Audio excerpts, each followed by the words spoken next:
Bila Trump bagi green light dekat Israel dan Nasrallah ni, mulalah untuk dia break the ceasefire kan. Bila Israel break the rule, mula untuk perang balik, waktu tu lah harga emas melonjak tinggi punya.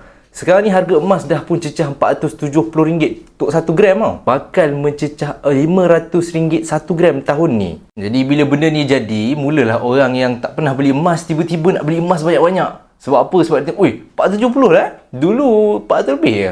Different kat sini, bila orang ada knowledge, dia akan beli je. Dia tak kisah kalau harga emas naik tinggi RM470 ke RM500 ke RM300 ke, dia beli juga. Sebab dia tahu nanti harga emas confirm akan naik. Penting bila kita ada knowledge, kita tahu precious metal tu, emas tu sendiri sebenarnya memang akan naik juga. Beli lambat atau cepat memang akan naik juga. Jangka masa yang panjang confirm naik. Selagi mana kita guna duit kertas ataupun selagi mana kita guna duit wang fiat, memang akan ada risiko inflasi dan juga kejatuhan nilai mata wang. Makin jatuh nilai mata wang, makin tinggilah emas. Jadi sebelum harga emas mencecah RM500 1 gram, korang kena simpan emas cepat-cepat. Macam mana? Anda boleh klik link bio atau rujuk pin video dan saya akan bantu dengan sebaiknya.